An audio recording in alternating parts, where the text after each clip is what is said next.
ऋष्यमुख पर्वत सूर्य की अग्नि में तप रहा था। यह पर्वत एक शरण स्थली नहीं, एक कारागार था।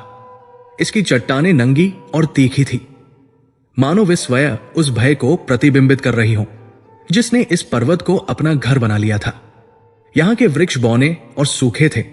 हवा में जीवन का संगीत नहीं, बल्कि एक दबी हुई, घबराई हुई सरसराहट थी। यह स्थान एक श्राप से रक्षित था, एक ऐसा वरदान जो केवल पीड़ा को लंबा खींच रहा था। यहां का हर निवासी एक कैदी था और उनका राजा सुग्रीव कैदी नंबर 1 था। किष्किंधा का वैभव, वे स्वर्ण जड़ित तोरण, वे मदिरा और मधु से भरे उद्यान, वे सब एक धुंधली स्मृति मात्र थे। एक ऐसा स्वप्न जिसे जागने पर आई विभीषिका ने निगल लिया था। सुग्रीव अब राजा नहीं था, वो केवल एक भगोड़ा था। उसके वस्त्र राजसी नहीं, बल्कि छाल और फटे हुए मृगचर्म थे। उसका मुकुट, जो कभी सूर्य के समान चमकता था, अब उलझे हुए धूल भरे केशों में खो गया था। उसकी आंखें, जो कभी गर्व और अधिकार से चमकती थी, अब रक्तहीन और धंसी हुई थी। वे अनैच्छिक रूप से हर क्षण दक्षिण पूर्व की ओर किष्किंधा की दिशा में क्षितिज को खंगाल रही थी। उसका शरीर कांपता रहता था, केवल ठंड से नहीं, बल्कि उस आतंक से जो उसकी मज्जा में बस गया था। वो अपने भाई बाली से भयभीत नहीं था। बाली तो एक नाम था। सुग्रीव मृत्यु से भयभीत था, एक ऐसी मृत्यु जो अपमानजनक, क्रूर और अवश्यंभावी थी। बाली का आतंक इतना पूर्ण था कि सुग्रीव को अब अपनी पत्नी रूमा के हरण से अधिक अपने प्राणों का मोह था। यह शर्म उसे अंदर ही अंदर खाई जा रही थी। उसके चारों ओर उसके अंतिम वफादार साथी बैठे थे, वृद्ध जांबवंत, जिनकी आंखों में युगों की थकान और ज्ञान था, चुपचाप एक शिला पर टिके थे। नल और नील, महान वास्तुकार, जिनकी प्रतिभा अब व्यर्थ थी, हताशा में कंकड़ियां उछाल रहे थे। और हनुमान, पवन पुत्र, जिनकी असीमित शक्ति और बुद्धि इस भय के किले में कैद थी। वे सब अपने राजा की दयनीय दशा देख रहे थे, कांपते हुए, न केवल बाली के भय से, बल्कि अपने स्वामी के टूटते हुए आत्मविश्वास के भय से भी। वो आ जाएगा, सुग्रीव की दबी हुई आवाज निकली।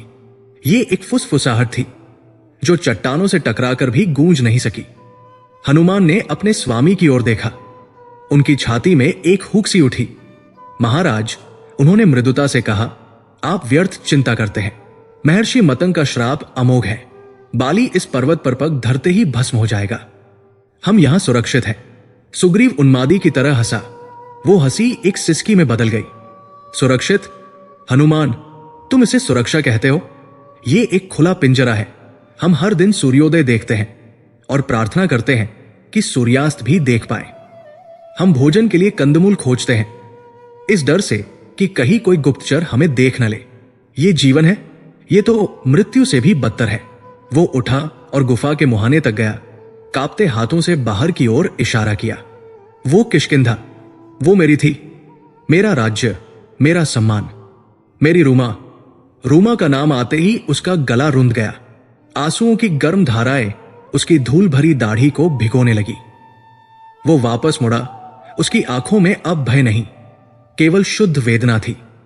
बाली ने मुझसे सब कुछ छीन लिया। मेरा राज्य छीना, मुझे सहन था, मुझे निर्वासित किया, मैंने स्वीकार किया। लेकिन उसने रूमा, मेरी रूमा का हरण किया। वो अपने घुटनों पर गिर पड़ा, उसकी मुट्ठियां भींच गई। वो केवल एक पत्नी नहीं थी हनुमान, वो मेरा संबल थी। और उस दुष्ट ने उसे अपनी वासना का शिकार बनाया। और मैं उसका पति, उसका रक्षक, यहां एक कायर की भांति छिपा बैठा हूं। यह आत्मघृणा का विस्फोट था। उसके मंत्री चुप थे, उनके पास कोई शब्द नहीं थे। बाली की शक्ति एक किंवदंती थी। वो अजय था। उसे इंद्र का वो हार प्राप्त था जो उसे अजय बनाता था। और वो वरदान, वो भयानक वरदान की युद्ध में शत्रु का आधा बल उसमें समा जाएगा। रावण जैसा त्रिलोक विजयी योद्धा बाली की कांख में महीनों दबा रहा। ऐसे शत्रु के सामने आशा कैसी? सुग्रीव ने अपना चेहरा हनुमान के चरणों में रख दिया। उसकी आवाज अब एक बच्चे के रोदन जैसी थी।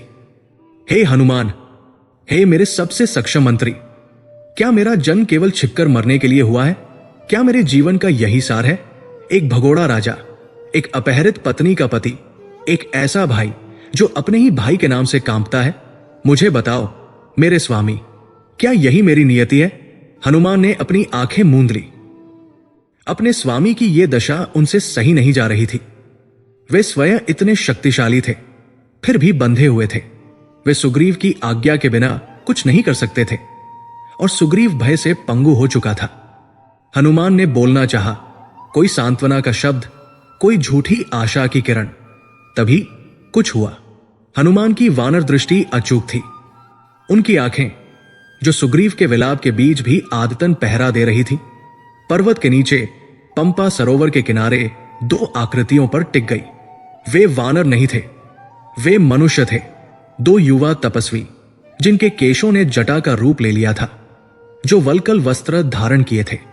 फिर भी उनके कंधों पर विशाल धनुष थे और उनकी कमर पर तरकश में अमोघ बाण। उनके चेहरे पर थकान थी, एक गहरी उदासी थी, लेकिन उनकी चाल में एक ऐसा तेज था जो साधारण मनुष्यों में नहीं होता। वे थके हुए सिन्हों की भांति लग रहे थे। हनुमान के शरीर का हर रोया खड़ा हो गया। वे सतर्क हो गए। सुग्रीव ने हनुमान की तनी हुई देह को देखा और उसका दिल बैठ गया। क्या क्या हुआ? उसकी आवाज में घबराहट थी। क्या तुमने उसे देखा? क्या बालिया गया? हनुमान ने तुरंत अपने राजा को गुफा के और अंदर धकेला। नहीं महाराज, बाली नहीं है, लेकिन दो अज्ञात मनुष्य, वे सशस्त्र हैं और इसी पर्वत की ओर आ रहे हैं।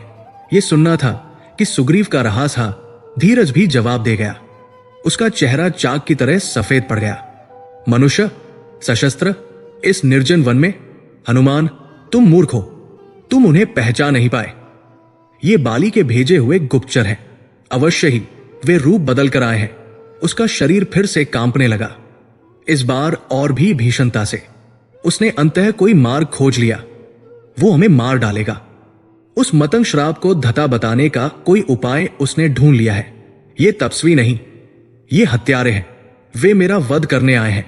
महाराज, शांत हो। जांबवंत ने अपनी भारी आवाज में कहा। वे तपस्वी प्रतीत होते हैं। उनके मुख पर शोक है, क्रूरता नहीं। शोक, ये सब ढोंग है। सुग्रीव चीखा। बाली धूर्त है। उसने उन्हें मेरा विश्वास जीतने के लिए भेजा होगा। वे पहले मित्र बनेंगे और फिर रात्रि में मेरा गला रेत देंगे। हनुमान, तुमने उन्हें पहले क्यों नहीं देखा? तुम्हारी निगरानी में इतनी चूक कैसे हुई? हम सब मारे जाएंगे। भागो, यहां से भागो। सुग्रीव गुफा के पिछले रास्ते की ओर भागा, लेकिन हनुमान ने मार्ग रोक लिया। महाराज, रुकिए। हनुमान की आवाज में पहली बार दृढ़ता थी। यदि वे बाली के गुप्तचर होते तो वे छिपकर आते, इस प्रकार खुले में नहीं घूमते। उनके मुख का तेज देखिए, वो किसी छलिया का नहीं हो सकता। उनमें कोई राजसी लक्षण है। वे स्वयं किसी विपत्ति के मारे लगते हैं। और यदि तुम गलत हुए तो? सुग्रीव ने फुफकारते हुए कहा। उसकी आंखें जंगली हो रही थी। यदि यह बाली की अंतिम चाल हुई तो तुम्हारी एक भूल हम सबका अंत कर देगी। हनुमान ने क्षण भर के लिए उन दो अजनबियों को फिर से देखा। बड़ा भाई श्याम वर्ण का था। उसकी भुजाएं विशाल थी। उसकी आंखें कमल के समान थी, पर उनमें असीम दुख भरा था। छोटा गौर वर्ण का था। उसके चेहरे पर क्रोध और भाई के प्रति चिंता का भाव स्पष्ट था। नहीं, ये हत्यारे नहीं हो सकते। महाराज, हनुमान ने निर्णय लेते हुए कहा, आप यही रुके, मैं स्वयं जाता हूं। मैं एक ब्राह्मण का वेश धरकर उनसे मिलूंगा। मैं उनकी मंशा जानने का प्रयास करूंगा। यदि वे शत्रु हुए तो मैं आपको संकेत दूंगा और आप सब इस गुफा के गुप्त मार्ग से निकल जाना।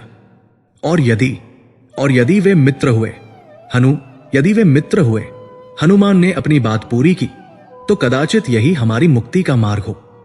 सुग्रीव की सांसें तेज चल रही थी, लेकिन हनुमान के आत्मविश्वास ने उसके उन्माद को कुछ कम किया। उसने कांपते हुए सिर हिलाया।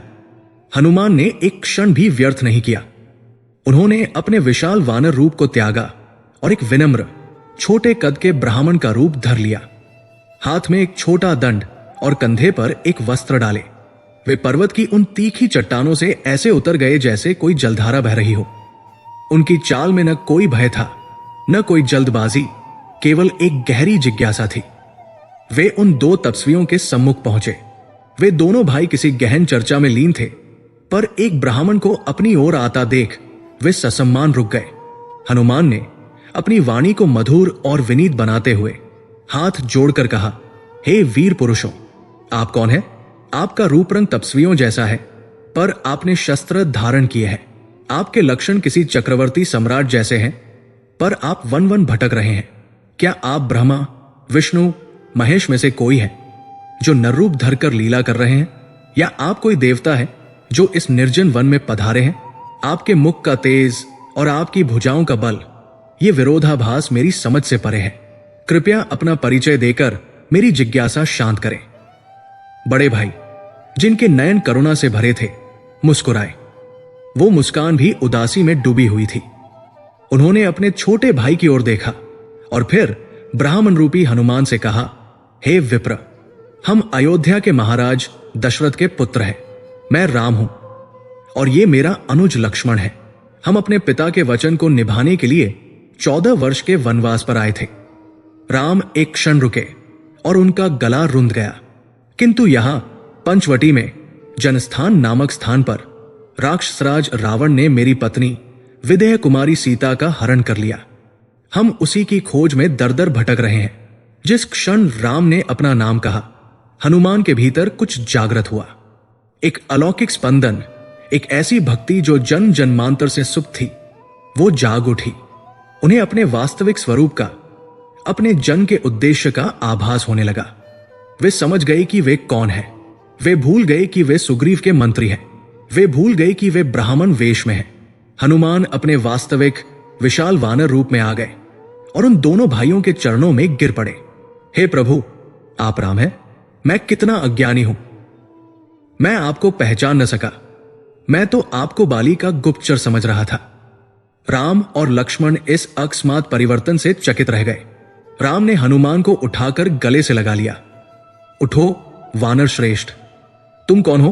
हनुमान ने गदगद स्वर में कहा, प्रभु, मैं वानरराज सुग्रीव का मंत्री हूं।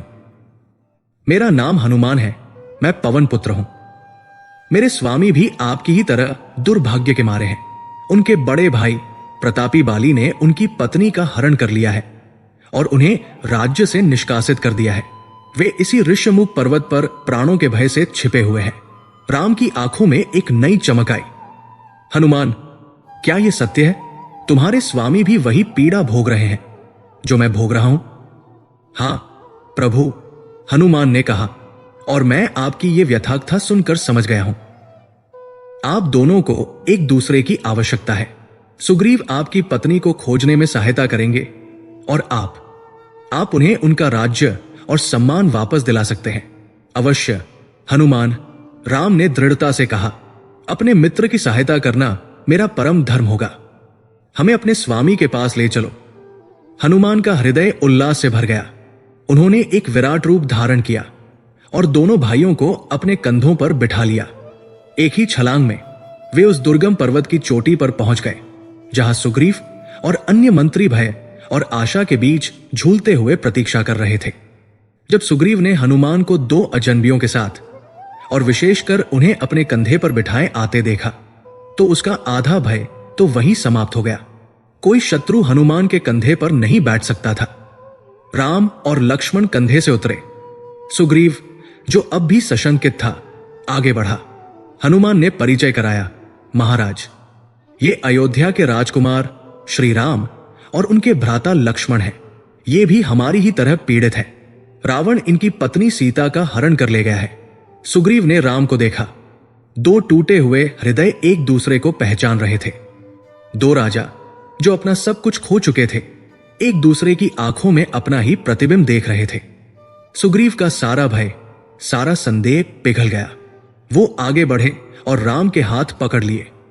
हे राजकुमार, सुग्रीव की आवाज भर्रा गई। हनुमान ने मुझे आपकी व्यथा बताई। आपकी पत्नी का हरण हुआ है। मैं उस पीड़ा को समझता हूं। मैं अपनी पत्नी रूमा को खो चुका हूं। राम ने सुग्रीव के कंधे पर हाथ रखा। सुग्रीव, आज से हम मित्र हुए। तुम्हारा दुख मेरा दुख है और मेरा दुख तुम्हारा। किंतु प्रभु, सुग्रीव ने कहा, आप मेरी सहायता कैसे करेंगे? मेरा शत्रु कोई साधारण राक्षस नहीं, वो अजेय बाली है, जिसने रावण को अपनी कांख में दबाकर। राम ने सुग्रीव को बीच में ही टोक दिया। उनकी आवाज शांत किंतु किसी वज्रपात से भी अधिक दृढ़ थी। सुग्रीव, मित्रता केवल शब्दों से नहीं होती, वो कर्म से सिद्ध होती है। उन्होंने लक्ष्मण को संकेत किया। लक्ष्मण ने तुरंत चकमक पत्थर रगड़कर सूखी लकड़ियों में अग्नि प्रज्वलित कर दी। धधकती हुई ज्वालाएं उस गुफा के अंधकार को चीरने लगी। राम सुग्रीव का हाथ पकड़कर उस अग्नि के समक्ष खड़े हो गए। आज इस पवित्र अग्नि को साक्षी मानकर मैं, दशरथ पुत्र राम, प्रतिज्ञा लेता हूं। राम की आवाज में एक ऐसा दैवीय कंपन था कि पूरा ऋष्यमुख पर्वत कांप उठा। सुग्रीव, हनुमान, जांबवंत सब स्तब्ध होकर उस वनवासी को देख रहे थे। मैं प्रतिज्ञा लेता हूं कि जिसने तुम्हारी पत्नी का हरण किया है, उस बाली का मैं वध करूंगा। एक गहरा सन्नाटा छा गया। सुग्रीव के कानों में राम के शब्द गूंज रहे थे, मैं बाली का वध करूंगा। ये एक प्रतिज्ञा थी। एक वनवासी जो स्वयं अपनी पत्नी के वियोग में दीनहीन होकर भटक रहा था, वो उस अजेय बाली को मारने की प्रतिज्ञा ले रहा था। उस बाली को जिसे इंद्र का अभेद्य हार प्राप्त था, उस बाली को जिसके सामने खड़े होने का अर्थ था अपनी आधी शक्ति उसे दे देना, उस बाली को जिसके बल के सामने त्रिलोक कांपता था और जिसे रावण तक ने नतमस्तक होकर संधि की थी। सुग्रीव ने राम की आंखों में देखा। वहां दुख नहीं था, वहां संशय नहीं था, वहां केवल एक अडिग संकल्प था, एक ऐसी ज्वाला जो उस साक्षी अग्नि से भी अधिक प्रखर थी। सुग्रीव को विश्वास नहीं हो रहा था, पर उसके त्रस्त हृदय में, भय के उस गहरे सागर में आशा की एक छोटी सी लौ जल उठी थी। क्या ये वनवासी राम वह कर पाएंगे जो आज तक कोई योद्धा नहीं कर सका? क्या उनका भय का ये अंतहीन अध्याय समाप्त होने वाला था? अग्नि अभी शांत भी नहीं हुई थी। उसकी लपटें अभी भी उस पर्वत गुहा की दीवारों पर कांपती हुई छायाएं बना रही थी, मानो स्वयं नियति उस प्रतिज्ञा के भार से कांप रही हो। सुग्रीव, वानरराज, जो कुछ क्षण पहले तक एक भगोड़ा था, अब एक नए अपरिचित भाव से भरा हुआ था। यह आशा थी, किंतु यह आशा शुद्ध नहीं थी। यह भय से लिपटी हुई थी, जैसे कोई नवजात शिशु कंटीली झाड़ियों में लिपटा हो। उसने राम की ओर देखा। वो श्याम वर्ण का तपस्वी, जिसकी आंखों में अभी भी अपनी पत्नी को खोने का असीम दुख था, अब एक अचल पर्वत की भांति शांत खड़ा था। उसकी प्रतिज्ञा, मैं बाली का वध करूंगा, अभी भी हवा में गूंज रही थी। सुग्रीव ने अपने जीवन में प्रतिज्ञाएं देखी थी और उन्हें टूटते हुए भी देखा था। उसका अपना भाई एक टूटी हुई प्रतिज्ञा का जीता जागता प्रमाण था। वो इस वनवासी पर कैसे विश्वास कर ले? हनुमान अपने स्वामी के मन की दुविधा को पढ़ सकते थे।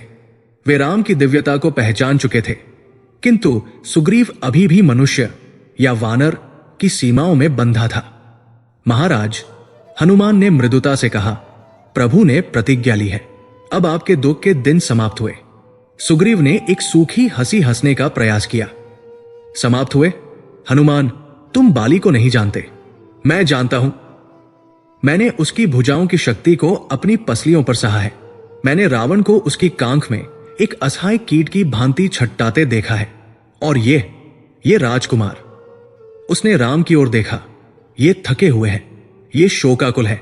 इन्होंने वन में कंदमूल खाकर समय बिताया है। ये उस दानव का सामना कैसे करेंगे जिसे स्वयं इंद्र का वरदान प्राप्त है? राम, जो अब तक चुप थे, मुस्कुराए। वो मुस्कान शांत और गहरी थी। सुग्रीव, तुम्हारा संदेह स्वाभाविक है। तुम शक्ति को उसके बाहरी प्रदर्शन से आंक रहे हो।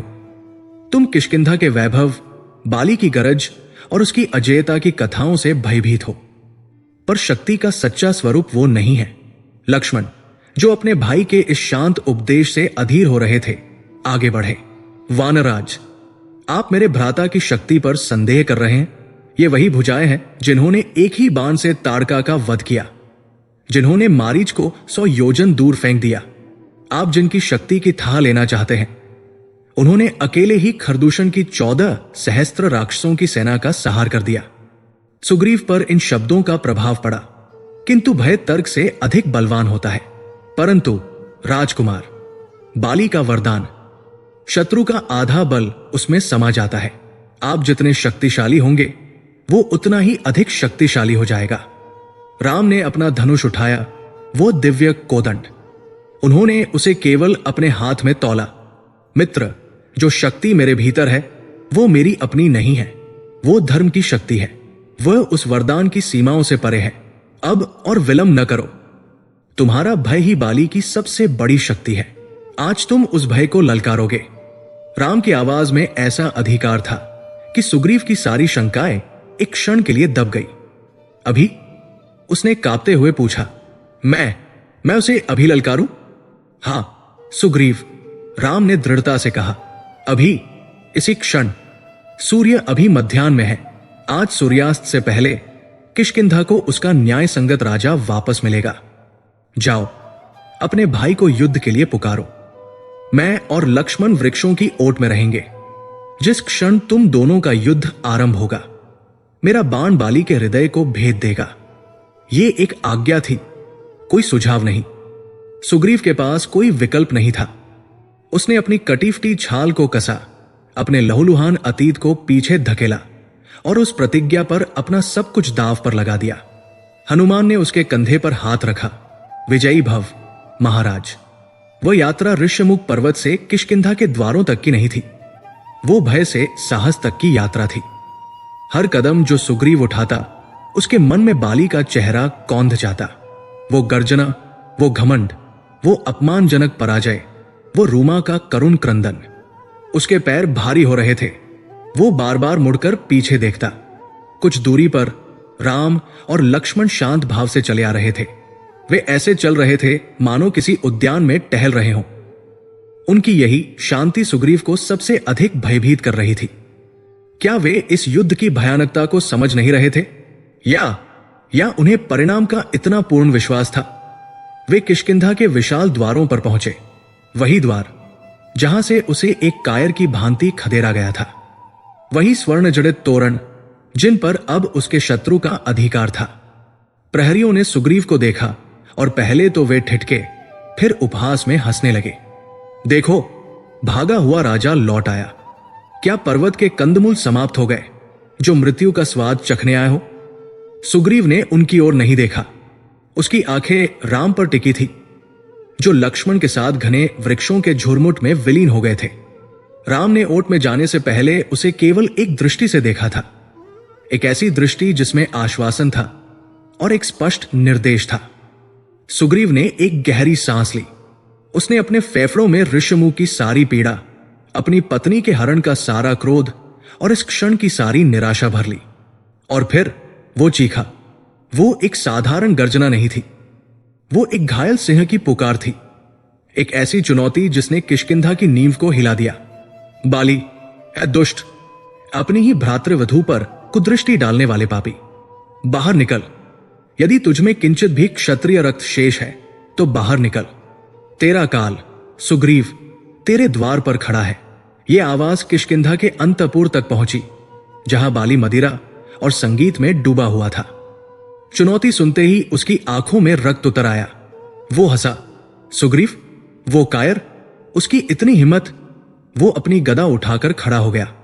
उसके शरीर की नसें फड़क रही थी। आज वो इस अध्याय को सदा के लिए समाप्त कर देगा।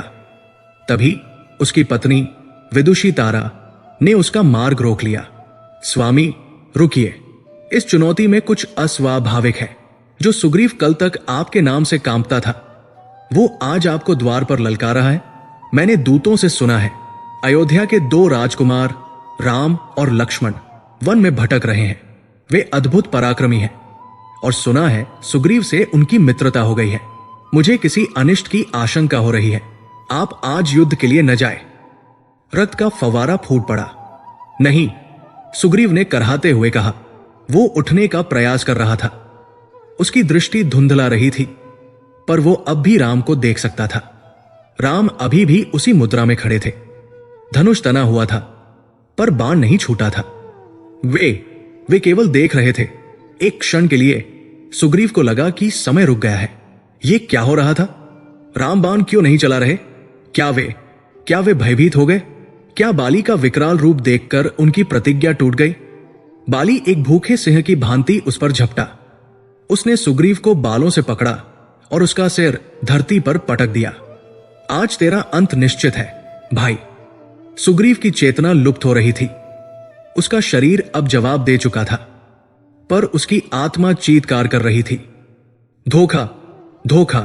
उसने अपनी अंतिम हताश दृष्टि राम की ओर डाली। राम ने अपनी तनी हुई प्रत्यंचा को ढीला कर दिया। उन्होंने धनुष नीचे कर लिया। यह देखना था कि सुग्रीव का हृदय टूट गया।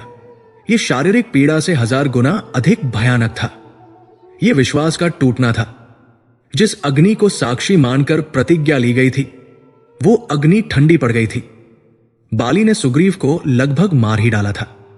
उसने उसे हवा में उठाया और उसे किष्किंधा के द्वारों पर फेंकने ही वाला था कि सुग्रीव ने मृत्यु के उस अंतिम क्षण में अपनी सारी बची खुची शक्ति को समेटा। यह शक्ति युद्ध के लिए नहीं, पलायन के लिए थी। यदि मरना ही है तो वो उस धोखेबाज तपस्वी के चरणों में जाकर मरेगा। वो किसी तरह बाली की पकड़ से छूटा और घायल कुत्ते की भांति घिसटता हुआ लहूलुहान अवस्था में वापस ऋष्यमुख पर्वत की ओर भागा। बाली ने एक विजय गर्वित गर्जना की। भाग गया। कायर सदा कायर ही रहता है और अगली बार तुझे बचाने कोई नहीं आएगा। सुग्रीव कैसे पर्वत पर वापस पहुंचा उसे स्वयं नहीं पता। उसका शरीर क्षतविक्षत था, पर उसका मन मर चुका था। जब वो गुफा के मुख पर गिरा तो हनुमान और जांबवंत उसे देखकर सिहर उठे। उसका शरीर रक्त और धूल से सना था।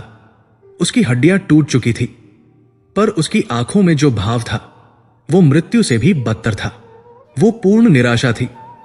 हनुमान उसे सहारा देने के लिए दौड़े। महाराज, प्रभु ने। सुग्रीव ने हनुमान का हाथ झटक दिया। वो घिसटता हुआ गुफा के मध्य तक आया। तभी राम और लक्ष्मण शांत भाव से गुफा में प्रविष्ट हुए, मानो कुछ हुआ ही न हो। सुग्रीव के भीतर का सारा भय, सारी पीड़ा, सारा संशय अब एक ज्वालामुखी बनकर फट पड़ा। वो अपनी टूटी पसलियों के दर्द को भूल गया। वो किसी तरह खड़ा हुआ, कांपता हुआ, उंगली राम की ओर सीधी करके। उसकी आवाज एक सिसकी थी जो क्रोध में बदल गई। रघुनंदन, वो चीखा, आपने ये क्या किया? यदि वचन देकर ही तोड़ना था तो मुझे मृत्यु के मुख में क्यों धकेला? मुझे उस दानव के सामने निहत्था क्यों छोड़ दिया?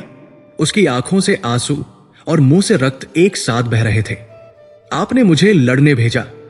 मैंने आप पर विश्वास किया। मैंने अपनी मृत्यु को साक्षात अपने सामने देखा, और आप वृक्ष के पीछे खड़े होकर तमाशा देखते रहे।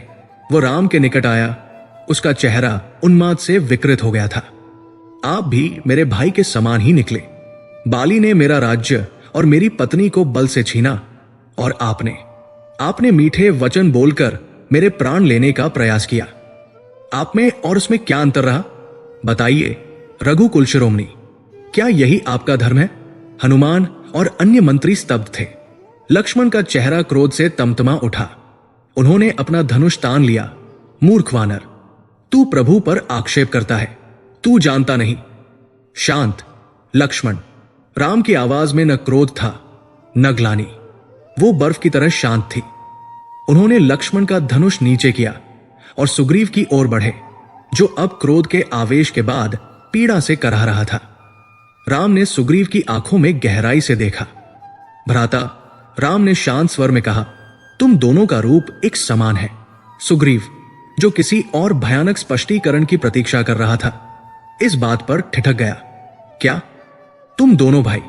राम ने दोहराया, आकार में, वर्ण में, युद्ध शैली में, यहां तक कि तुम्हारी गर्जना में भी कोई भेद नहीं है।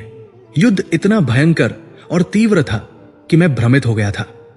मैं ये निश्चय नहीं कर पा रहा था कि तुम कौन हो और बाली कौन है। यदि मेरा बाण भूलवश तुम्हें लग जाता तो मैं स्वयं को कभी क्षमा नहीं कर पाता। धर्म संकट में पड़कर मैंने बाण न चलाना ही उचित समझा। यह स्पष्टीकरण इतना साधारण था, इतना अकल्पनीय। सुग्रीव ने अविश्वास से राम को घूर कर देखा। क्या यह सच था? क्या संसार का सर्वश्रेष्ठ धनुर्धर दो योद्धाओं में भेद नहीं कर पाया, या ये एक बहाना था, एक सुविचारित झूठ, ये छिपाने के लिए कि वे वास्तव में बाली के तेज से, उसके वरदान से भयभीत हो गए थे। ये संदेह, ये द्वंद्व सुग्रीव के चेहरे पर स्पष्ट था। राम, जो सुग्रीव के मन को पढ़ रहे थे, न मुस्कुराए न कोई और तर्क दिया। वे शांत भाव से मुड़े, गुफा के मुहाने तक गए और वहां खिली एक जंगली लता से सुगंधित पुष्पों का एक गुच्छा तोड़ लिया। एक क्षण में उन्होंने उन पुष्पों को गूंथ कर एक सघन माला तैयार कर दी। वे वापस सुग्रीव के पास लौटे, जो अभी भी घुटनों पर गिरा, लहूलुहान और भ्रमित था। राम ने वो पुष्पमाला सुग्रीव के गले में पहना दी। ताजे फूलों की सुगंध सुग्रीव के रक्त और पसीने की गंध से मिल गई। ये माला तुम्हारी पहचान होगी, राम ने कहा। उनकी आवाज में अब वही दृढ़ता लौट आई थी। अब मैं भ्रमित नहीं हूंगा। उन्होंने सुग्रीव को देखा, जो अपनी टूटी हुई सांसों से जूझ रहा था। राम ने उसे उठने में कोई सहायता नहीं की। उन्होंने केवल एक आज्ञा दी, जो वज्रपात से भी अधिक कठोर थी। पुनः जाओ। किष्किंधा का राज दरबार, यह वैभव का केंद्र था, एक ऐसा स्थान जहां सुवर्ण और मणिमाणिक्य जल की भांति बहते थे। ऋष्यमुख की नंगी तपती चट्टानों के ठीक विपरीत यहां का हर स्तंभ मलयगिरी की चंदन से तराशा गया था। हर फर्श पर मदिरा और इत्र की सुगंध रचीप सी थी। यह दरबार बाली के अदम्य अहंकार का दर्पण था। अभी कुछ ही क्षण पहले सुग्रीव की लज्जाजनक पराजय का उत्सव मनाया गया था। बाली अपने स्वर्ण सिंहासन पर नहीं, बल्कि एक विशालकाय मखमल के आसन पर अर्धशयन की मुद्रा में था। उसके चारों ओर अप्सरातुल्य दासियां उसे सुरा के प्याले भर भर कर दे रही थी। उसके मंत्री और सभासद, जो उसकी शक्ति के मद में स्वयं भी चूर थे, उसकी प्रशंसा में अतिशयोक्तिपूर्ण गीत गा रहे थे।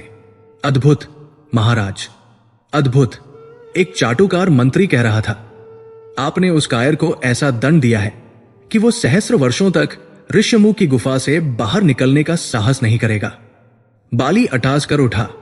उसका कंठहार, वो दिव्य स्वर्णमाला जो उसे इंद्र से प्राप्त हुई थी, उसकी चौड़ी छाती पर दमक रही थी। मदिरा के मद ने उसकी आंखों को लाल और उसके अहंकार को और भी प्रज्वलित कर दिया था। साहस, वो शब्द सुग्रीव के शब्दकोश में नहीं है। तुमने उसका चेहरा देखा था, रक्त और धूल में सना हुआ, एक कीड़े की भांति रेंगता हुआ भागा है वो। मैंने उसे लगभग मार ही डाला था। वो तो मेरी दया थी कि मैंने उसे जीवित छोड़ दिया, ताकि वो पर्वत पर छिपकर अपने इस अपमान को प्रतिदिन स्मरण कर सके।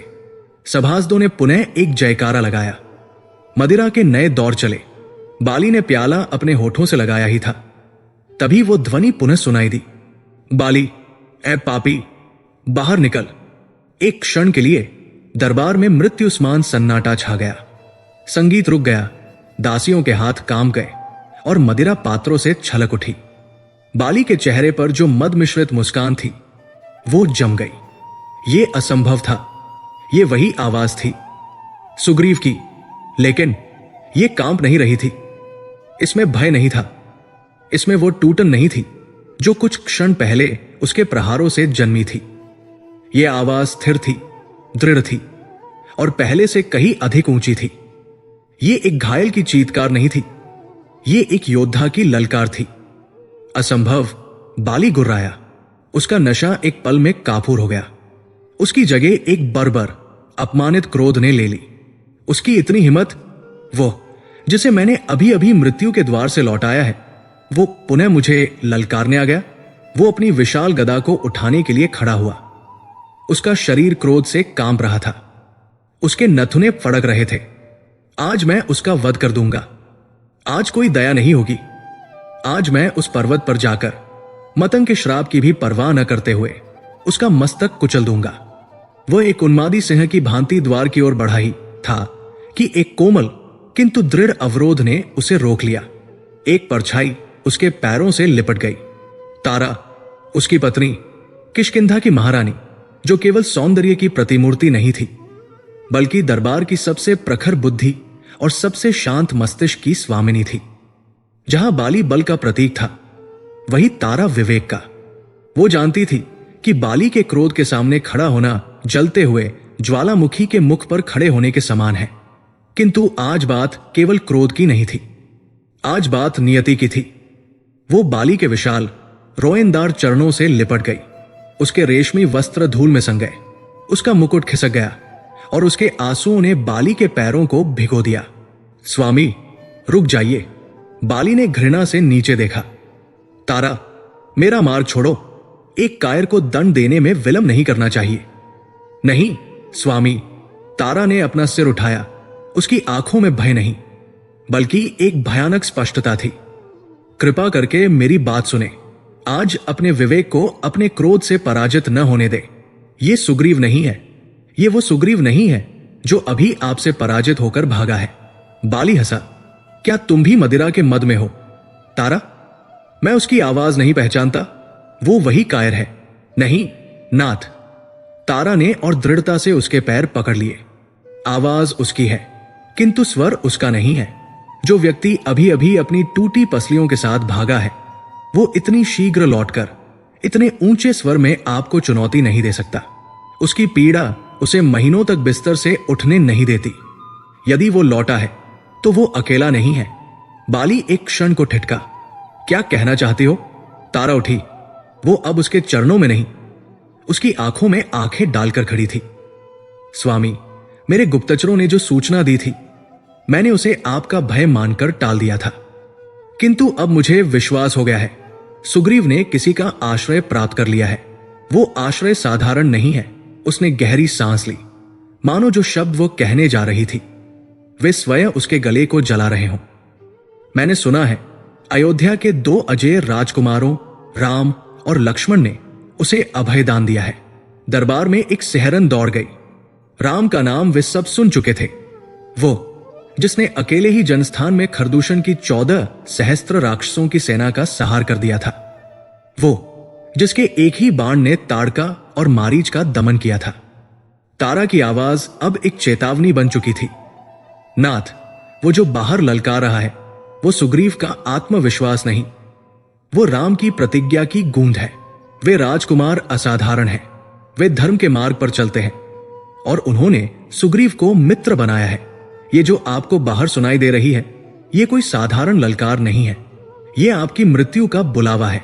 ये शब्द तीर की तरह लगे। मृत्यु, मेरी मृत्यु। बाली का अट्टहास पूरे दरबार में गूंज उठा। वो इतना जोर से हंसा कि स्तंभ कांप गए। उसने तारा को देखा, जैसे कोई वयस्क एक मूर्ख बालक को देख रहा हो। तारा, तुम स्त्री हो। ये 3 शब्द एक निर्णय थे। एक ऐसा निर्णय जिसने तारा के सारे तर्क, सारी बुद्धिमत्ता, सारे अमंगल के संकेतों को एक ही पल में निरस्त कर दिया। तुम स्त्री हो। बाली ने दोहराया। उसकी आवाज में अब उपहास था। तुम्हारा हृदय कोमल है। तुम हर परछाई में मृत्यु को देखती हो। राम और लक्ष्मण, वे 2 तपस्वी जो वन वन भटक रहे हैं, वे जो अपनी एक स्त्री की रक्षा नहीं कर सके, वे मेरी रक्षा करेंगे मुझसे। वो अपनी गदा को कंधे पर घुमाते हुए बोला, वे खरदूषण के हत्यारे होंगे, पर वे बाली को नहीं जानते। वे नहीं जानते कि मेरा शत्रु युद्ध भूमि में मेरे सम्मुख खड़ा होते ही अपना आधा बल खो देता है।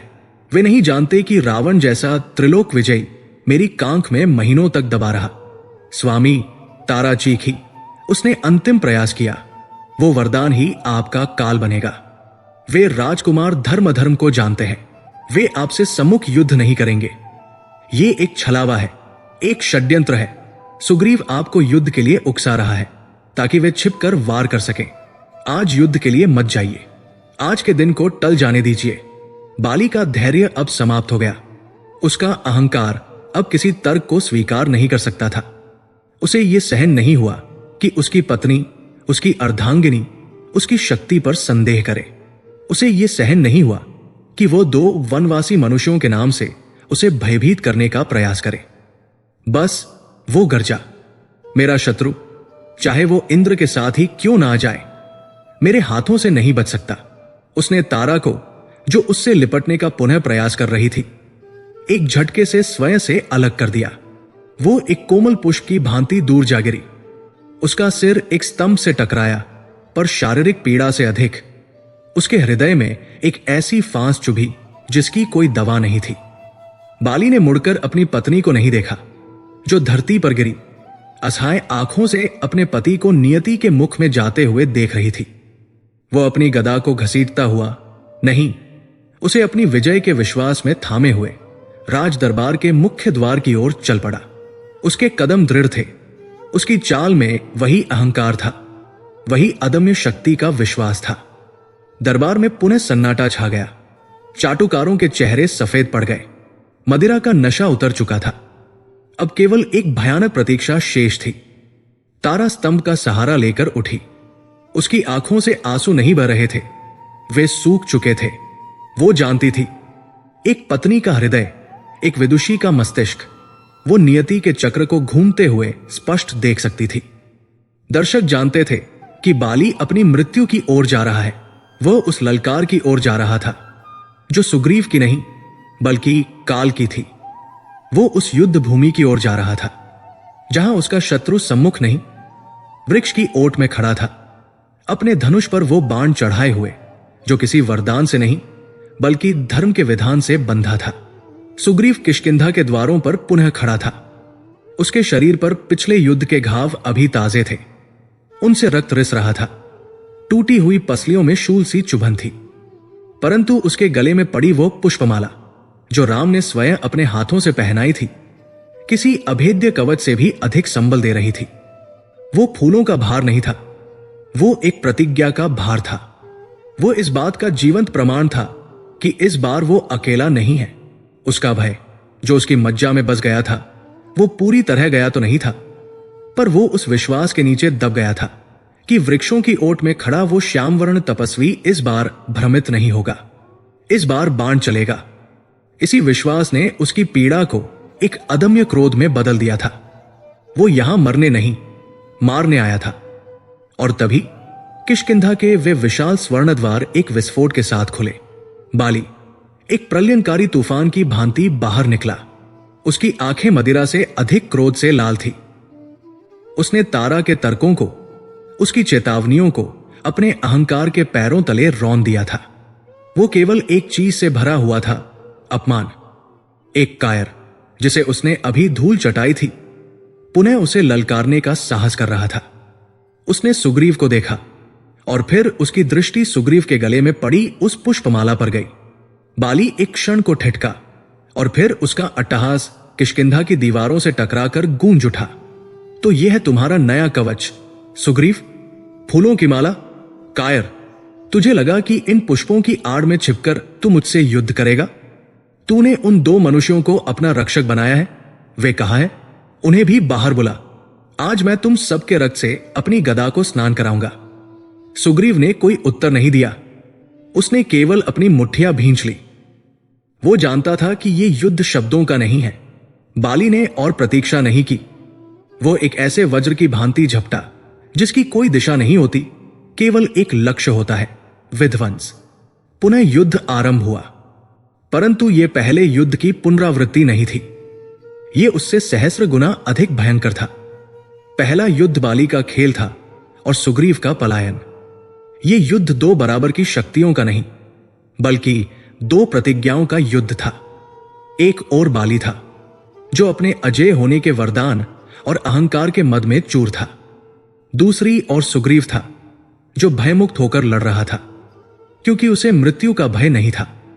उसे विश्वास था कि उसकी मृत्यु से पहले उसके शत्रु की मृत्यु निश्चित है। वे दोनों भाई एक दूसरे से ऐसे गुद गए जैसे दो काले मेघ पर्वत पर टकरा रहे हों। उनके मुक्कों की टक्कर से जो ध्वनि उत्पन्न हो रही थी वो किसी युद्ध दुंदुभी से अधिक भयानक थी।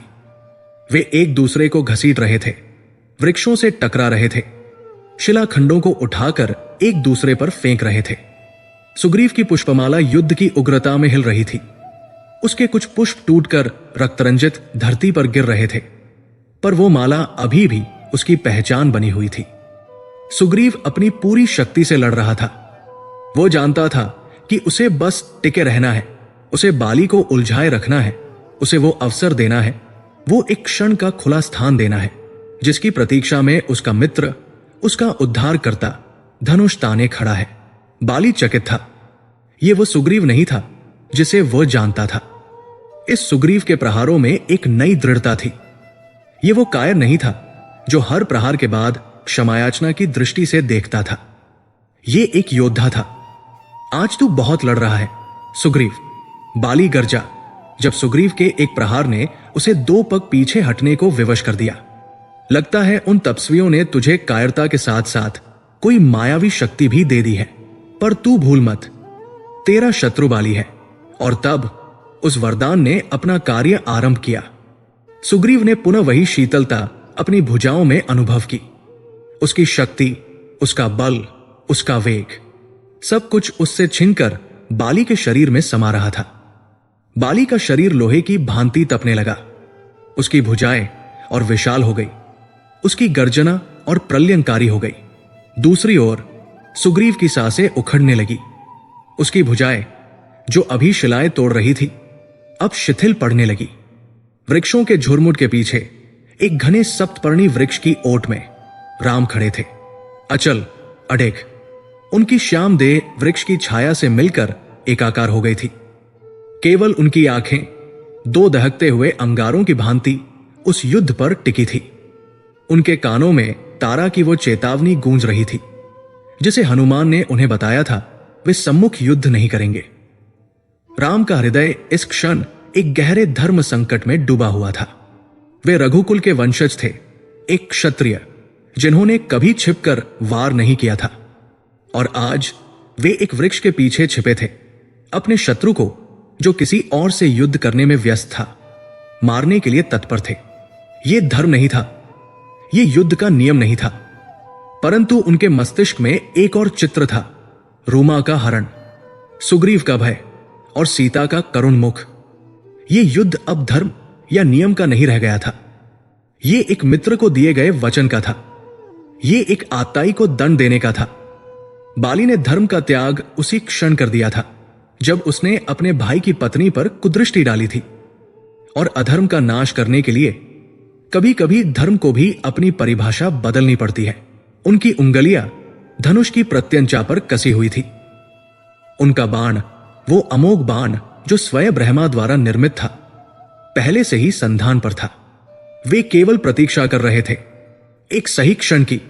वे सुग्रीव को देख रहे थे जिसकी माला अब स्पष्ट दिखाई दे रही थी। वे बाली को देख रहे थे जिसका हर अंग अहंकार से तना हुआ था। राम एक शिकारी की भांति प्रतीक्षा नहीं कर रहे थे, वे एक न्यायाधीश की भांति अंतिम तर्क की प्रतीक्षा कर रहे थे। युद्ध अब अपने अंतिम चरण में पहुंच चुका था। सुग्रीव का बल पूरी तरह क्षीण हो चुका था, वो केवल अपने विश्वास के बल पर खड़ा था।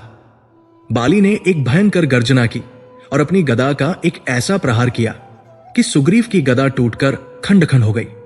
सुग्रीव निहत्था होकर धरती पर गिर पड़ा। वो हाँफ रहा था, उसकी पुष्पमाला रक्त और पसीने से लथपथ होकर उसकी छाती से चिपक गई थी। बाली उसके ऊपर आकर खड़ा हो गया, एक विशाल पर्वत की भांति जिसने सूर्य को ढक लिया हो। बस सुग्रीव, वो हंसा, उसकी हंसी में विजय का उन्माद था। तेरा खेल समाप्त हुआ और वे तेरे रक्षक, वे कायर भी तुझे देखने नहीं आए। मर। बाली ने सुग्रीव पर अंतिम प्रहार करने के लिए अपना वज्रसमान मुक्का ताना। यह वही मुक्का था जिसने दुंदुभी राक्षस का संहार किया था। यह मुक्का सुग्रीव के मस्तक को एक पके फल की भांति कुचल देता। सुग्रीव ने अपनी आंखें मूंद ली। उसने राम को नहीं पुकारा, उसने बस स्वयं को समर्पित कर दिया। यही वो क्षण था। बाली का पूरा ध्यान अपने भाई पर केंद्रित था। उसका सीना, वो अजेय छाती जिस पर इंद्र की माला दमक रही थी, एक क्षण के लिए पूर्णतः अनावृत हो गई। उसकी विजय और उसके अहंकार के बीच वो एक पल के लिए असावधान हो गया था। वृक्ष के पीछे राम की आंखें स्थिर हो गई, उनकी सांस रुक गई। समय जो अब तक तूफान की गति से भाग रहा था, मानो एक पल के लिए जम गया हो। धर्म की जय हो। राम के होंठ बुदबुदाए और उनकी उंगलियों ने प्रत्यंचा को मुक्त कर दिया। कोई गर्जना नहीं हुई, कोई वज्रपात नहीं हुआ। कोदन धनुष से केवल एक तीव्र संसाय की ध्वनि निकली, जैसे काल स्वयं वायु को चीरता हुआ अपने लक्ष्य की ओर बढ़ा हो। वो ध्वनि इतनी तीव्र थी कि जब तक वो बाली या सुग्रीव के कानों तक पहुंचती, बाण अपना कार्य कर चुका था। वो अमोघ बाण सूर्य के ताप से भी अधिक देदीप्यमान एक जलती हुई उल्का की भांति निकला और उसने बाली के उस चौड़े अजेय वक्ष को भेद दिया। वह बाण इंद्र की उस दिव्य माला को चीरता हुआ, उसकी अभेद्य पसलियों को तोड़ता हुआ उसके हृदय के पार हो गया। बाली, जिसका मुक्का सुग्रीव के मस्तक से बस 1 इंच दूर था, वही जम गया। उसका हाथ हवा में ही रुक गया। उसके मुंह से हंसी या चीख नहीं निकली, केवल एक घबराई हुई आह निकली। उसके शरीर की सारी शक्ति जो उसने सुग्रीव से सोखी थी, जो उसकी अपनी थी, जो उसे वरदान में मिली थी, वो सब उस एक छिद्र से बाहर बहने लगी। उसकी आंखों से क्रोध, घमंड और नशा सब एक पल में लुप्त हो गया। वो 2 पग पीछे हटा। उसने अपने कांपते हाथों से अपनी छाती को छुआ, जहां से रक्त का फव्वारा फूट पड़ा था। उसने सुग्रीव को देखा, जो अभी भी आंखें बंद किए धरती पर पड़ा था। फिर उसने उन वृक्षों की ओर देखा। वो गिरा, एक विशाल कटे हुए वृक्ष की भांति नहीं, वो एक पर्वत की भांति गिरा, जैसे किसी भूकंप ने एक पूरे शिखर को उसकी नींव से उखाड़ दिया हो। वो धड़ाम से पृथ्वी पर गिरा और किष्किंधा की धरती कांप उठी। धूल का एक गुबार उठा, जिसने एक पल के लिए सब कुछ ढक लिया। युद्ध का कोलाहल एक भयानक सन्नाटे में बदल गया। सुग्रीव ने डरते डरते अपनी आंखें खोली। उसने देखा उसका भाई, उसका शत्रु, उसका काल पृथ्वी पर निष्प्राण पड़ा था। नहीं, निष्प्राण नहीं, बाली की सांसें चल रही थी। वो अपनी पीठ पर पड़ा था। उसने अपनी छाती में धन से उस बाण को देखा। बाण इतना गहरा धंसा था कि उसका एक बड़ा भाग छाती के आर पार हो गया था। उसने अपने विशाल हाथ से, जो अब निर्बल हो चुका था, बाण के उस हिस्से को पकड़ा जो उसकी छाती के ऊपर था। उसने उस चिकने तप्त काष्ठ को अपनी उंगलियों से टटोला। उसकी उंगलियां एक खुरदुरे स्थान पर रुकी। वहां कुछ उकेरा गया था। उसने अपनी धुंधलाती आंखों से उस रक्तस्ने नाम को पढ़ने का प्रयास किया। रा म। बाली के मुख पर पीड़ा नहीं थी, उसकी आंखों में घृणा नहीं थी। वो तो उस राम को जानता भी नहीं था। उसकी आंखों में केवल एक गहन असीम आश्चर्य था, एक ऐसा प्रश्न जिसका उत्तर उसके पास नहीं था। वो मर नहीं रहा था, वो बस उत्तर खोज रहा था। उसने उस वृक्ष की ओर देखा जहां से उसकी मृत्यु आई थी और प्रतीक्षा करने लगा। धूल का वो गुबार धीरे धीरे बैठ रहा था, ठीक वैसे ही जैसे किष्किंधा का सबसे अजेय अहंकार अभी अभी धरती पर बैठा था। वो सन्नाटा जो युद्ध की भीषण गर्जना के बाद आया था, किसी भी चीत्कार से अधिक भयावह था। सुग्रीव अपनी जगह पर जड़ हो गया था। उसकी आंखें खुली थी पर देख नहीं पा रही थी। उसके कान सुन रहे थे पर विश्वास नहीं कर पा रहे थे। सब समाप्त हो गया था। भय का वो युग, वो अंतहीन निर्वासन, वो अपमान, सब एक क्षण में समाप्त हो गया था। वो जीत गया था, पर यह विजय किसी उत्सव जैसी नहीं लग रही थी। ये एक श्मशान की शांति जैसी थी। उसने अपने भाई को देखा, जो एक गिरे हुए पर्वत की भांति निष्प्राण पड़ा था। नहीं, अभी प्राण शेष थे। वो अपनी छाती में धन से उस बाण को देख रहा था। तभी उस सप्तपर्णी वृक्ष के झुरमुट से, जहां से मृत्यु ने उड़ान भरी थी, 2 आकृतियां बाहर निकली। वे किसी विजयी योद्धा की भांति नहीं चल रहे थे। वे शांत थे, उनके पग धीमे थे, मानो वे किसी युद्ध भूमि में नहीं बल्कि किसी यज्ञ के अंतिम चरण में आहुति देकर लौट रहे हों। आगे राम थे। उनका कोदंड धनुष अभी भी उनके हाथ में था, पर उसकी प्रत्यंचा शिथिल पड़ चुकी थी। उनके पीछे लक्ष्मण थे, जिनके मुख पर अपने भ्राता की अमोघ शक्ति का गर्व तो था, किंतु साथ ही एक अस्पष्ट सी उलझन भी थी। वे उस स्थान पर आकर रुके जहां बाली अपनी अंतिम सांसें गिन रहा था। बाली ने अपनी धुंधलाती दृष्टि उठाई। उसने उन 2 तपस्वियों को देखा, श्याम वर्ण, जटाधारी, वलकल पहने, किंतु मुख पर ऐसा तेज जो सूर्य को भी लज्जित कर दे। वो राम थे, वही राम जिसकी चेतावनी उसकी पत्नी तारा ने दी थी। बाली के रक्तस्ने होठों पर एक क्षीण सी हंसी आई। वो हंसी किसी उपहास की नहीं थी, वो गहरे कड़वे आश्चर्य की थी। उसने अपने सारे बल को समेटा, न उठने के लिए बल्कि केवल बोलने के लिए। उसकी आवाज जो कभी ब्रह्मांड को कंपा देती थी, अब एक टूटी हुई वीणा के तार सी बज रही थी, जिसमें पीड़ा से अधिक प्रश्न थे। आइए, रघु कुलभूषण वो हाफते हुए बोला, मैंने सोचा नहीं था कि मेरी मृत्यु के समय मुझे स्वयं मर्यादा पुरुषोत्तम के दर्शन होंगे। राम और लक्ष्मण चुपचाप खड़े रहे। सुग्रीव, जो अब तक जड़ था, लज्जा और अपराध बोध से कांपता हुआ कुछ पग पीछे हट गया। बाली ने अपनी दृष्टि राम के शांत मुख पर स्थिर कर दी। उसका पहला प्रश्न उसके सीने में लगे बाण से भी अधिक तीखा था। हे राम, उसकी आवाज में दर्द से अधिक एक तार्किक जिज्ञासा थी। आप मर्यादा पुरुषोत्तम हैं, धर्म के अवतार माने जाते हैं। आपने अपने पिता के एक वचन के लिए अयोध्या का सिंहासन त्याग दिया। मैंने आपका क्या बिगाड़ा था?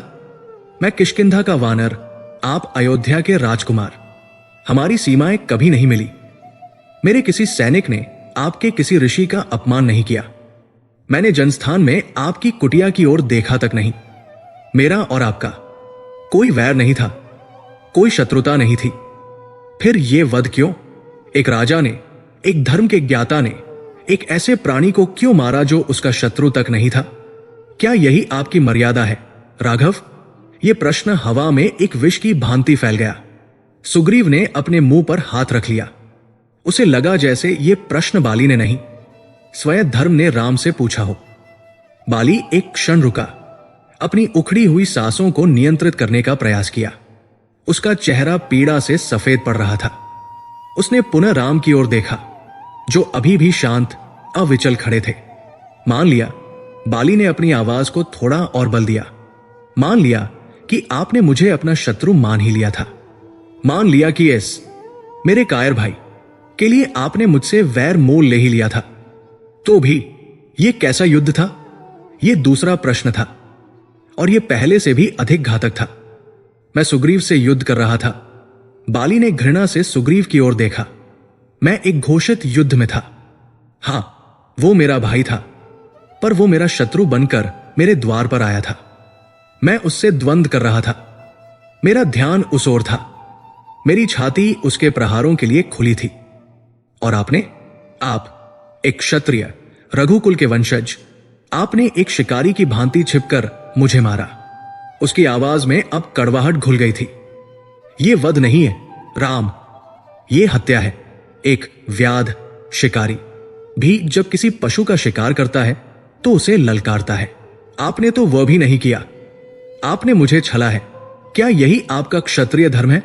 क्या यही सिखाया है गुरु वशिष्ठ ने आपको कि किसी निहत्थे पर नहीं, किसी अन्य से युद्ध करते हुए योद्धा पर पीछे से वार करो? अपनी कीर्ति को आपने आज इस वानर के रक्त से कलंकित कर लिया। रघुनंदन, यह आरोप इतना भयानक था कि लक्ष्मण का मस्तक, जो अब तक गर्व से तना हुआ था, झुक गया। उन्हें लगा जैसे किसी ने उनके पूरे वंश की नींव पर प्रहार कर दिया हो। वे अपने भाई की ओर देखना चाहते थे, पर देख नहीं पाए। सुग्रीव, जिसे यह विजय एक वरदान की भांति मिलनी चाहिए थी, अब धरती में गड़ गया। उसे अपना राज्य नहीं, केवल अपनी कायरता और यह घोर अधर्म दिखाई दे रहा था। बाली ने जो किया वो पाप था, पर राम ने जो किया वह क्या था? बाली की आंखें अब बंद होने लगी थी। उसका शरीर ठंडा पड़ रहा था। इंद्र की वह माला जो अब रक्त से सनी थी, निष्प्रभ हो चुकी थी। उसने अपनी अंतिम शक्ति को समेटा। उसे अभी एक प्रश्न और पूछना था, और तीसरा प्रश्न राघव। उसकी आवाज अब एक फुसफुसाहट मात्र रह गई थी। मान लिया कि आपने न शत्रुता का धर्म निभाया, न क्षत्रिय धर्म। मान लिया कि आपने सुग्रीव की मित्रता के लिए यह किया, किंतु इस मित्रता से आपको क्या मिला? मुझ जैसे वानर को मारकर आपको कौन सा राज्य मिल गया? कौन सा खजाना हाथ लगा? उसने अपने चारों ओर देखा, जहां उसके मंत्री, अंगद और अन्य वानर भय और दुख से कांप रहे थे। ये किष्किंधा, ये गुफाएं, ये जंगल के कंदमूल, इस छोटे से लाभ के लिए, इस वानर राज्य के लिए आपने इतना बड़ा अधर्म अपने सिर ले लिया। बाली की आंखों में अब आश्चर्य नहीं था, केवल दया थी। वो राम पर दया कर रहा था। आपने अधर्म किया है राघव, एक ऐसा अधर्म जिसे इतिहास कभी क्षमा नहीं करेगा। आपने मुझसे मेरा जीवन नहीं छीना, आपने सुग्रीव से उसका सम्मान छीना है और स्वयं से अपनी मर्यादा। ये कहकर बाली शांत हो गया। उसके प्राण अभी अटके हुए थे, पर उसके शब्द अपना काम कर चुके थे। वे तीनों प्रश्न उन बाणों से भी अधिक तीखे थे जो राम के तरकश में थे। वे केवल राम को नहीं, बल्कि उस पूरी व्यवस्था को भेद गए थे जिसका वे प्रतिनिधित्व करते थे। लक्ष्मण का मस्तक झुक गया था। वे अपने भाई, अपने आराध्य के इस रूप को समझ नहीं पा रहे थे। सुग्रीव, किष्किंधा का नया राजा, अपने भाई के चरणों के पास धरती पर घुटनों के बल बैठ गया और एक बच्चे की भांति फूट फूट कर रोने लगा। उसकी विजय उसी क्षण उसकी सबसे बड़ी पराजय में बदल गई थी। और श्री राम, वे शांत खड़े थे, अविचल। उनके मुख पर न क्रोध था, न ग्लानि, न कोई बचाव। वे बस उस गिरते हुए पर्वत को, उस मरते हुए योद्धा को देख रहे थे जिसकी आंखों में अब भी उत्तर की प्रतीक्षा थी। किष्किंधा के आकाश में सन्नाटा छा गया। दर्शकों की धड़कनें रुकी हुई थी। इन प्रश्नों का क्या उत्तर हो सकता है? क्या राम के पास कोई उत्तर था भी, या मर्यादा पुरुषोत्तम ने अपनी पत्नी को वापस पाने की शीघ्रता में सच में अधर्म किया था? वे तीनों प्रश्न बाणों से भी अधिक तीखे उस निस्तब्ध वातावरण में गूंज रहे थे। वे केवल बाली के मुख से निकले शब्द नहीं थे, वे स्वयं धर्म के वो संदेह थे जो आज एक अवतार के सम्मुख खड़े थे। लक्ष्मण का मस्तक, जो अपने भ्राता के पराक्रम पर सदा गर्व से तना रहता था, आज लज्जा से झुक गया था। उन्हें अपने ही तरकश के बाण आज अपने ही भ्राता की छाती में धंसे हुए प्रतीत हो रहे थे। सुग्रीव, जिसे किष्किंधा का राज्य एक क्षण पहले ही प्राप्त हुआ था, अपने भाई के चरणों के पास धूल में बैठा सिसक रहा था। यह कैसी विजय थी जिसने उसे अपने ही उद्धारकर्ता की धर्मनिष्ठा पर संदेह करने को विवश कर दिया? यह कैसा न्याय था जो एक हत्या की भांति दिख रहा था? बाली की आंखें, जो अब मृत्यु की छाया में धूमिल हो रही थी, अभी भी उत्तर की प्रतीक्षा कर रही थी। श्री राम, जो अब तक एक अचल शिला की भांति शांत खड़े थे, उन्होंने अपनी आंखें खोली। उन आंखों में अब वो कोमलता नहीं थी जो उन्होंने सुग्रीव को मित्र बनाते समय दिखाई थी।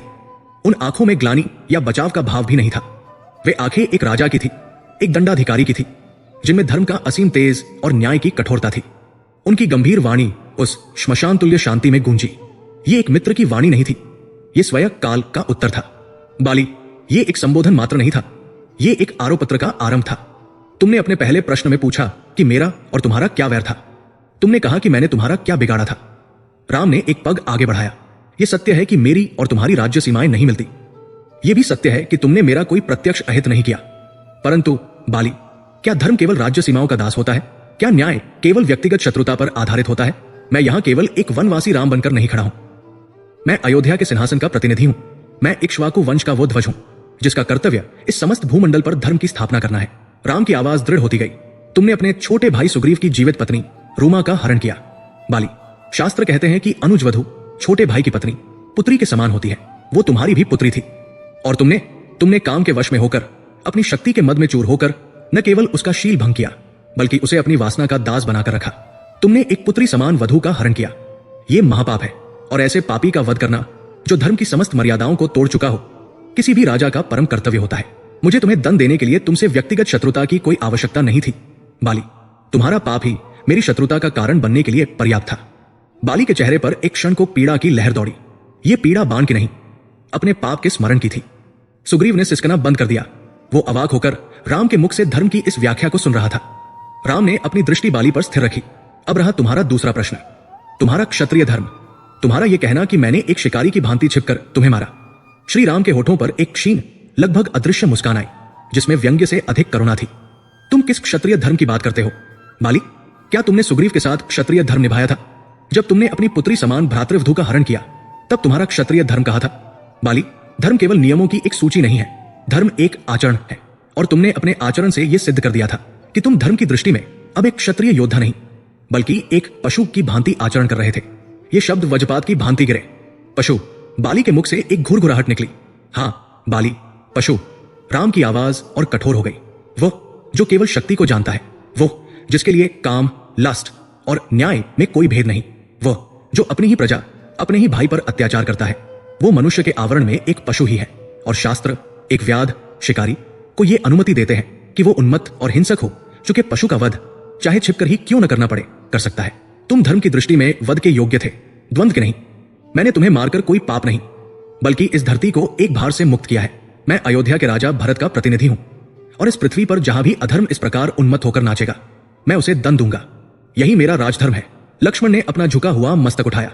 उनकी आंखों में अब लज्जा नहीं, बल्कि अपने भ्राता के तर्कों का अदम्य तेज था। वे समझ गए थे कि ये युद्ध नहीं, ये एक वध ही था जो धर्म द्वारा अनुमोदित था। बाली की सांसें अब और उखड़ने लगी थी। उसके पहले 2 प्रश्नों के तर्क धर्म के इन तर्कों के सामने रेत के महल की भांति ढह गए थे, पर उसमें अभी भी एक संदेह शेष था। राम मानो उसके मन की बात पढ़ रहे हों। वे बाली के और निकट आए, इतने निकट कि वे उसकी उखड़ती सांसों को सुन सकते थे। और तुम्हारा तीसरा प्रश्न। राम की आवाज अब पहले से मृदु थी, मानो वे एक राजा को नहीं, एक मृत्यु शैया पर पड़े प्राणी को संबोधित कर रहे हों। कि मुझे तुम्हें मारकर क्या मिला? क्या यह कूटनीति सुग्रीव से मित्रता के लिए थी? राम एक क्षण रुके। नहीं बाली, सत्य वो नहीं है जो तुम सोच रहे हो, और सत्य वो भी नहीं है जो मैंने अभी कहा। यह एक अद्भुत क्षण था। सुग्रीव और लक्ष्मण दोनों चकित रह गए। राम ने अपने ही तर्कों का खंडन कर दिया था। वो दोनों उत्तर, राम ने कहा, धर्म की पुस्तकों के उत्तर थे। वे तुम्हारे राजा स्वरूप के लिए थे, पर अब मैं तुम्हें वे सच बताता हूं जो तुम्हारे योद्धा स्वरूप के लिए है। मैं जानता था कि तुम केवल एक कामी वानर नहीं, बल्कि इंद्र के पुत्र, एक अजेय योद्धा हो। किंतु सत्य यह है बाली, राम ने उसकी आंखों में सीधे झांकते हुए कहा, कि तुम्हें यह वरदान था कि जो भी तुमसे सम्मुख युद्ध करेगा उसकी आधी शक्ति तुम्हें समा जाएगी। यह वरदान तुम्हारी तपस्या का फल था और मैं उसका सम्मान करता हूं। परंतु बाली, तुम उस वरदान का उपयोग अधर्म की रक्षा के लिए कर रहे थे। यदि मैं राम तुमसे सम्मुख युद्ध करने आता तो मेरे शरीर की आधी शक्ति तुम में समा जाती। इसका अर्थ यह नहीं कि मैं तुमसे जीत नहीं पाता, परंतु उस युद्ध में धर्म की स्थापना का मेरा जो मूल उद्देश्य था वो कदाचित पूरा नहीं होता। उस द्वंद्व में मेरा बल भी तुम में जाता और तुम और भी अधिक उन्मत्त हो जाते। राम ने उस बाण की ओर देखा जो बाली की छाती में धंसा था। मेरा उद्देश्य तुम्हें पराजित करना नहीं था बाली, मेरा उद्देश्य सुग्रीव को उसका अधिकार और रूमा को उसका सम्मान दिलाना था।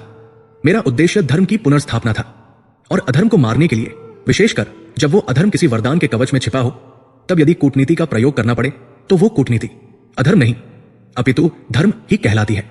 ये अंतिम उत्तर था और ये अकाट्य था। ये न तो किसी शिकारी का बहाना था, न किसी राजा का दंभ। ये एक रणनीतिकार, एक अवतार का अंतिम निर्णय था। और जिस क्षण राम ने यह कहा, बाली को ज्ञान हो गया। उसकी आंखों से क्रोध, घृणा, आश्चर्य सब कुछ पिघल गया। वो समझ गया ये कोई छलावा नहीं था, ये कोई हत्या नहीं थी, ये मोक्ष का विधान था। वो समझ गया कि वो स्वयं अपने वरदान के जाल में फंस गया था। उसका वरदान ही उसका सबसे बड़ा शत्रु बन गया था, जिसने उसे इतना अहंकारी बना दिया कि वो धर्म और अधर्म का भेद भूल गया। और इस अहंकार को तोड़ने के लिए स्वयं प्रभु को छिपकर वार करना पड़ा। ये वध नहीं था, ये उसके वरदान से, उसके पाप से उसकी मुक्ति थी। उसकी आंखों से जो अब तक सूखी थी, पश्चाताप के 2 आंसू ढलक पड़े। उसने अपने कांपते हाथों से राम के चरण छूने का प्रयास किया। प्रभु, उसकी आवाज अब केवल एक फुसफुसाहट थी।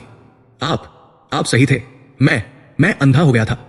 तभी कोलाहल करती हुई तारा वहां पहुंची। अपने पति को धरती पर इस अवस्था में देखकर वो पछाड़ खाकर गिर पड़ी। उसके पीछे पीछे बाली का पुत्र युवराज अंगद दौड़ता हुआ आया। वो अपने पिता की छाती से लिपटकर रोने लगा। बाली ने अपने पुत्र के सिर पर हाथ फेरा। फिर उसने अपनी क्षीण होती दृष्टि से राम की ओर देखा। उसकी आंखों में अब केवल एक प्रार्थना थी।